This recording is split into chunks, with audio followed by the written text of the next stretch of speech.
नमस्कार, स्वागत है आपका अपने जिला में। मैं हूं लविशा सिंह। आइए नजर डालते अब तक की हेडलाइंस पर।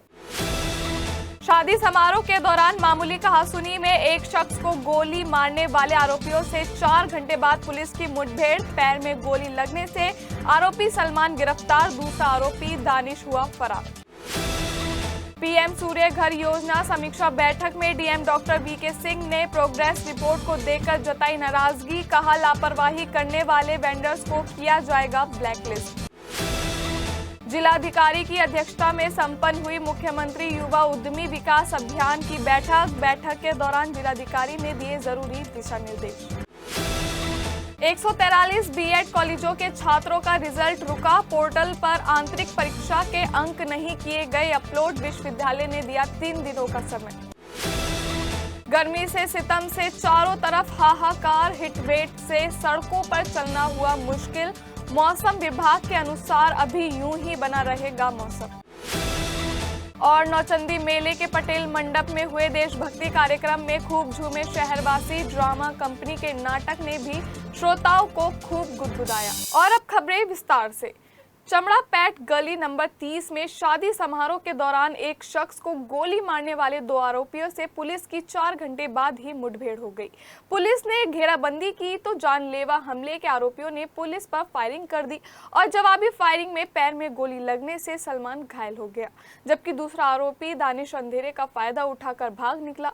यह मुठभेड़ लोहिया नगर थाना इलाके में पीपली खेड़ा के पास हुई। घायल सलमान के कब्जे से पुलिस ने बिना नंबर की बाइक, तमंचा और कारतूस बरामद किया गया। वहीं पुलिस घायल सलमान को अस्पताल में भर्ती कराकर मौके से भाग दूसरे हमलावर दानिश की तलाश कर रही है।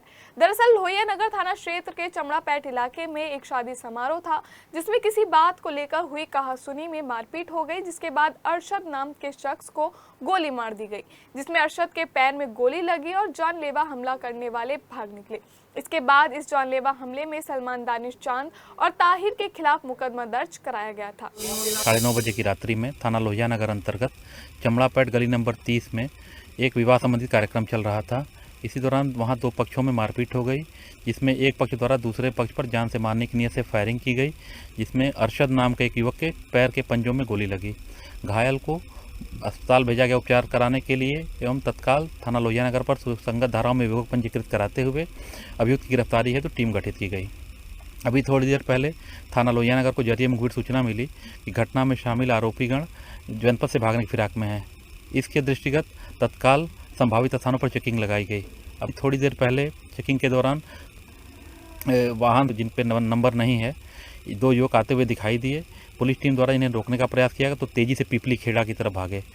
सड़क उबड़ खाबड़ होने के नाते ये फिसल गए। इसके पश्चात इन्होंने अपने आप को घिरता देख पुलिस टीम पर फायर किया।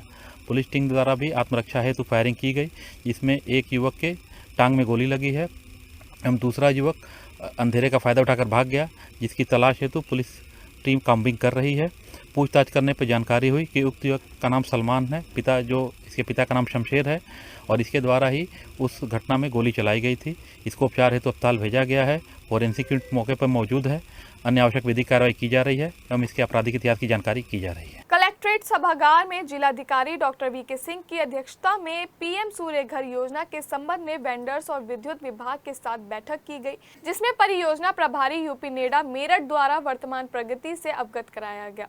प्रगति रिपोर्ट देकर जिलाधिकारी द्वारा कम प्रगति पर नाराजगी व्यक्त करते हुए निर्देश दिए गए कि उपरोक्त कार्यक्रम की मुख्य विकास अधिकारी के स्तर पर साप्ताहिक रूप से एवं जिलाधिकारी स्तर पर मासिक रूप से बैठक कराई जाए।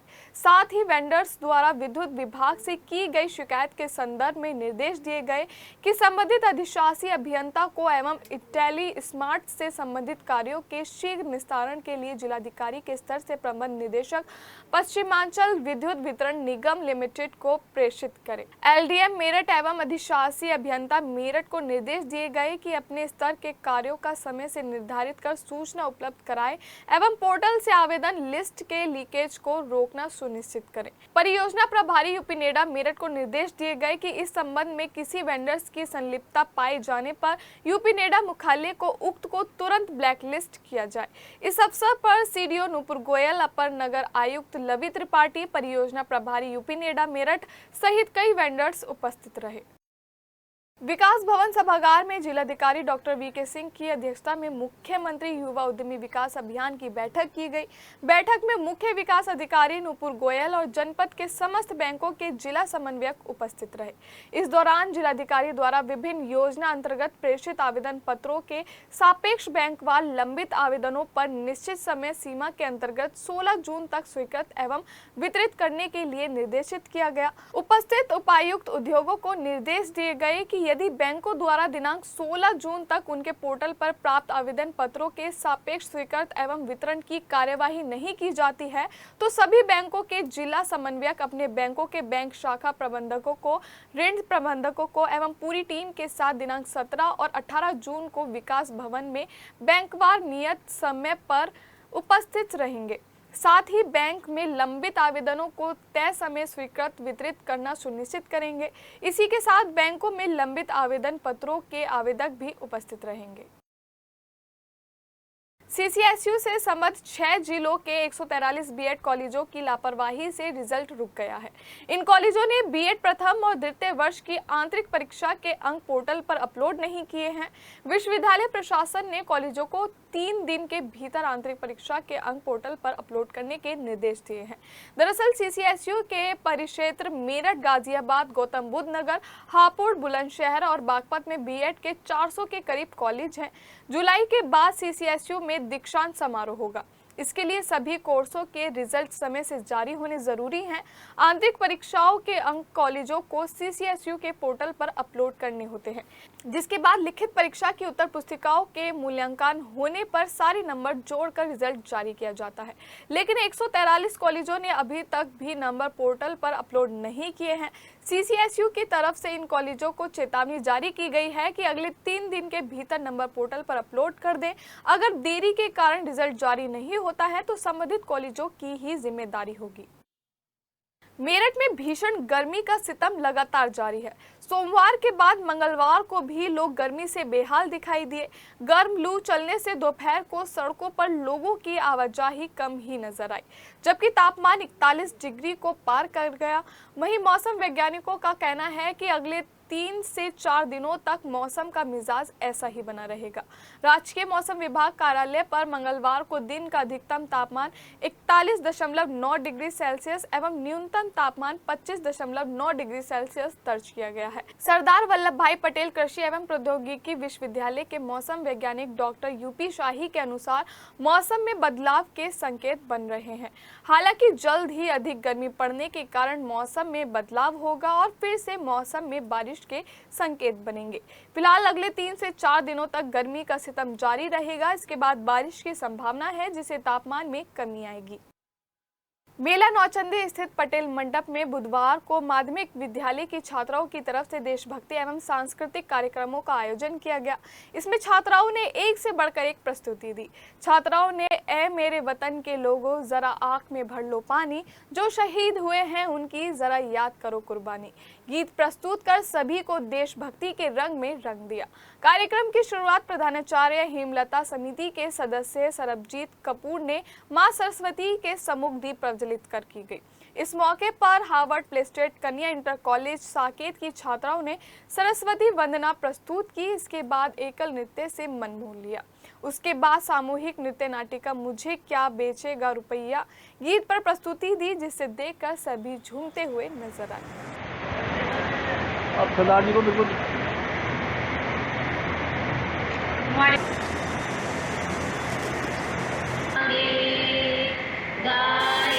यहाँ पे बहुत अच्छा लगा। मैं की वजह से यहाँ आ पाए और बस अच्छा लगा। और आज हम पटेल मंडप में अपना प्रोग्राम प्रस्तुत करने आए थे। बहुत अच्छा हुआ, सब चीज़ बहुत अच्छे से हो गया। यहाँ के हमने परफॉर्मेंस करा, बहुत ही अच्छा लगा यहाँ पे आके और सब बच्चों ने बहुत अपना बेस्ट दिया है। क्रांतिक रथ नौचंदी मेला 2025 में माध्यमिक शिक्षा विभाग की ओर से हो रहे ये सांस्कृतिक कार्यक्रम की मैं नोडल हूँ और इसी क्रम में 27 तारीख से और अगले 17 जून तक ये प्रोग्राम चलाए जा रहे हैं। और आज का जो प्रोग्राम है वो हार्वर्ड प्लेस्टेड गर्ल्स इंटर कॉलेज साकेत की बच्चियों के द्वारा बहुत सुंदर प्रस्तुति यहाँ पे दी है।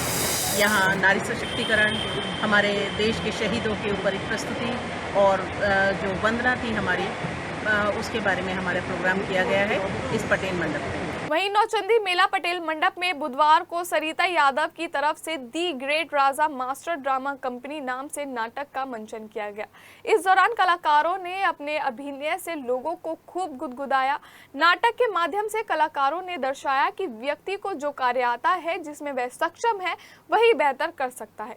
इस हास्य नाटक का शुभारंभ मेला समिति के सदस्य प्रतीश ठाकुर, संजय जैन, सरबजीत कपूर, नरेंद्र राष्ट्रवादी, अंकुर गोयल, राकेश गौड़, नासिर सैफी, नगर निगम इंस्पेक्टर जितेंद्र अग्रवाल सहित अन्य ने दीप प्रज्वलित करके किया। इसके बाद नाटक की शुरुआत राजा मास्टर से होती है। वह अपनी टेलरिंग कंपनी बंद करके ज्यादा पैसा कमाने के चक्कर में ड्रामा कंपनी खोल लेता है। इसमें उसकी मदद उसका शागिर्द दिल नादान करता है। कहानी में सारे किरदार नाटक के समय गायब हो जाते हैं और फिर राजा मास्टर इधर उधर से रिक्शा वाले, पानी वाली को पकड़ के ड्रामा करवाता है। अंत में सब गड़बड़ हो जाता है। राजा मास्टर कान पकड़ता है कि जो काम जिसको आए वही काम उसे करना चाहिए, लालच के पीछे नहीं भागना चाहिए। इस नाटक के कलाकारों ने सभी को खूब हंसाया। निदेशक सरिता यादव ने नाटक के माध्यम से यह संदेश दिया कि व्यक्ति को अपनी क्षमता और अनुभव के अनुसार ही काम करना चाहिए। ब्रजेश चौबे, सरिता यादव, अनामिका, सनुज ने अभिनय से नाटक को जीवंत कर दिया।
यहाँ पर अभी हमारा नाटक हुआ है the great Raja master drama company, और ये एक हास्य नाटक है और लोगों ने देखा इस नाटक को और बहुत तारीफ भी किया इस नाटक का।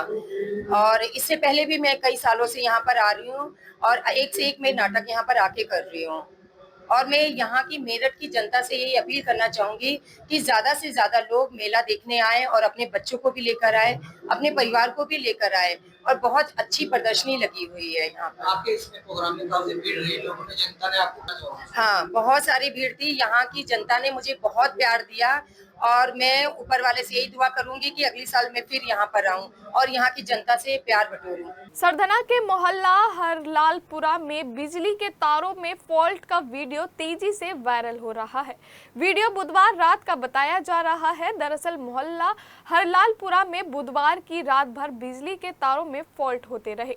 तेज स्पार्क के साथ हुए ब्लास्ट से कई इलाकों की बिजली भी बाधित हो गई।